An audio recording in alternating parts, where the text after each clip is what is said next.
না, ব্যক্তির চেয়ে আপনার দল বড়, দলের চেয়ে দেশ বড়। আমরা যেন কেউ ভোট চুরি করতে না পারি, এই কারণে খুব ভালো কথা বলছি। আর আর একটা লোকও যেন রাজনীতিবিদ বাইরের এলাকায়, বাইরের দেশে গিয়ে বাড়ি ঘর না করতে পারে। যা করবে এই বাংলাদেশে করবে। আপনাদের এখন ব্যবসা বাণিজ্য কিরকম চলতেছে? ব্যবসা বাণিজ্য আমরা যা করি ভাই, ঢাকা শহরে অনেক খরচ দিয়ে আমাদের থাকে না কিছু, আর বাসার থেকে দেশের থেকে এনে ঋণ দিতে হয় আমাদের। মাস গেলে লেখাপড়া ছেলেপেলের, তারপরে আপনার বাসা ভাড়া অনেক আমরা টাফ হয়ে যায় আমাদের জন্য। ব্যবসা বাণিজ্য কি আগে ভালো ছিল না এখন ভালো আছে? এখন কিছুটা ভালো, আগের চেয়ে অনেকটাই ভালো। যেমন ভালো, এখন আমরা কাউকে টাকা পয়সা দিতে হয় না।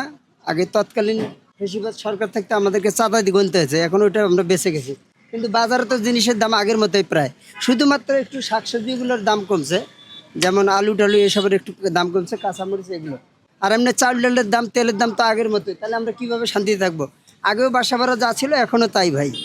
ওসমান হাদিকে তো মারা হয়েছে, হ্যাঁ, আপনার কি মনে হয় ওনার মৃত্যুতে জাতীয় নির্বাচনে কি প্রভাব ফেলবে?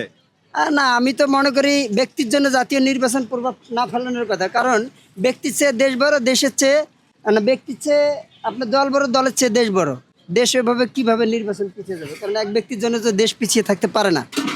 আমরা আব্দুল হাদীকে খুব ভালোবাসি, ঠিক আছে, উনি দেশের জন্য যুদ্ধ করছেন, এটা অনেক ভালো, ধন্যবাদ। ওনার আত্মার কামনা করতেছি, এটা সাধারণ জনগণ আমরা। ওসমান হাদিকে মারার পিছনে আপনার কি মনে হয় উদ্দেশ্য কি থাকতে পারে? এটা আসলে মূলত রাজনীতি উদ্দেশ্য, কারণ উনি একজন আন্দোলনকারী লোক ছিলেন, খুব প্রতিবাদী লোক ছিলেন। এই কারণে আমরা বলতে পারতেছি যে ওনার পিছনে রাজনৈতিক ষড়যন্ত্র আছে, বিশাল কোনো দেশীয় ষড়যন্ত্র লিপ্ত আছে।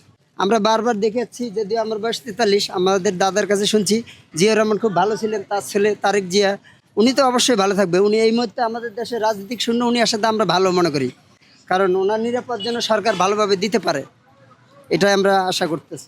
আপনি তো অনেক সরকার দেখছেন, আপনার কাছে সবচেয়ে সফল সরকার কারা ছিল দেশের? ওই বিষয়ে আমি কি বলবো? আমি কোনো মন্ত্রীর দায়িত্ব পাচ্ছিলাম না, ছিলাম না। মূলত তৎকালীন সরকার যারা 15 বছর দেশে ছিল, যেটুক কাজ ছিল তার চেয়ে ডবল কাজ করলে কিছু হতো না। তারা তো কোটি কোটি টাকা, এদেশের অগণিত টাকা নিয়ে গেছে এ দেশ থেকে, সাধারণ জনগণের অনেক টাকা নিয়ে গেছে। আমাদের দেশ তো অনেক আয়, ওইসবের সরকার অনেক দুর্নীতি করছে, আমি এটা মনে করি। ওসমান হাদি উনি বলেছিল যে ভোট কেন্দ্রগুলোতে সিসি ক্যামেরা আওতা আনার জন্য। আপনার কি মনে হয় এটা বাস্তবায়ন করা উচিত?